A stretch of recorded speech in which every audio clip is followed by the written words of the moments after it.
Hello, dear friends. Let me take you somewhere, not far in distance, but far in time. A village untouched by glass hospitals and white coats, where healing didn't come from a pharmacy, but from hints, leaves, and listening. In that village lived a woman known simply as Ma Jivan. She was not a doctor. She was something rarer, a healer, a soul whisperer, a quiet alchemist of pain. People came to her not with reports, but with aching knees, burning joints, or thunder in their heads, and she would smile gently, like the moon rising, and say, "Greater than nature has already made the medicine.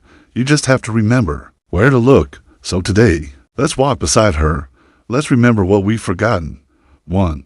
Willow bark, the river tree of relief. Ma Jivan often walked to the old riverside, where a silver-barked willow leaned like an old monk in prayer. This tree, she'd whisper, has pain in its past and healing in its veins. She would peel strips of willow bark, rich in salicin, a natural chemical later copied by modern aspirin. Ma Jivan's recipe: 1 TBSP dried white willow bark to cups, water, boil for 15 minutes. Let it sit, then strain and sip. Greater than it's bitter, she'd say with a wink. But so is truth when it first arrives.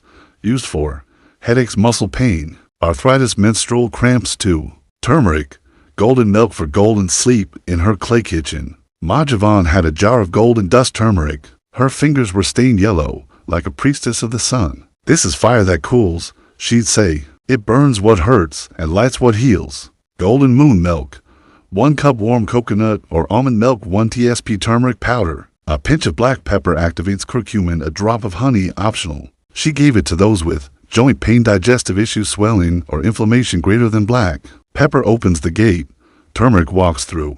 3. Ginger root, first warm hand. When someone arrived doubled over with cramps or clutching their stomach, Ma Jivan would pull out a wrinkled root.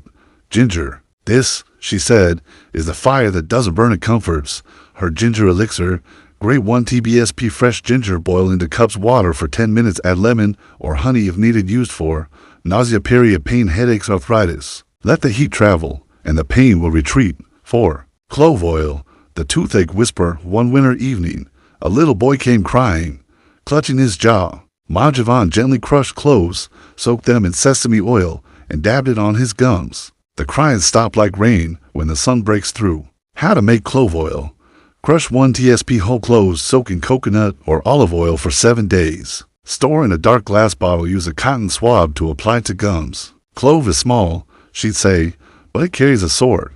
Used for toothaches, gum pain, mouth ulcers. 5. Lavender and peppermint, for the ache that has no name. Not all pain is in the body. Some hides in the mind in the quiet hours when sleep won't come. For this, Ma Jivan kept cloth satchels of lavender and peppermint. When someone couldn't rest, she'd press it into their hands. "The mind is a muscle too, it gets sore.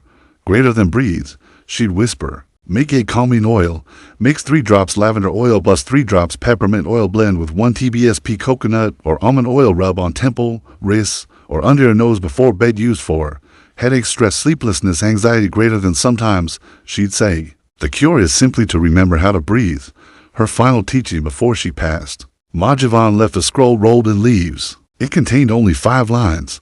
Greater than pain is not the enemy, it is the messenger. First, listen. Then, soften. Then, heal. The earth remembers what we forget. Final note from the wind: these remedies are echoes of wisdom, not replacements for real danger. If your pain is sharp, strange, or won't leave, please see a doctor. Test for allergies. Be wise with herbs. But when your pain is gentle, when your soul aches more than your body, close your eyes, and maybe, just maybe, you'll hear her voice in the wind. Greater than the cure is often growing right beside the wound. If you found this journey soothing, share it with someone who needs ancient comfort in a modern world. Ma Jivan's wisdom lives on, not in textbooks, but in teacups, oil drops, and quiet moments.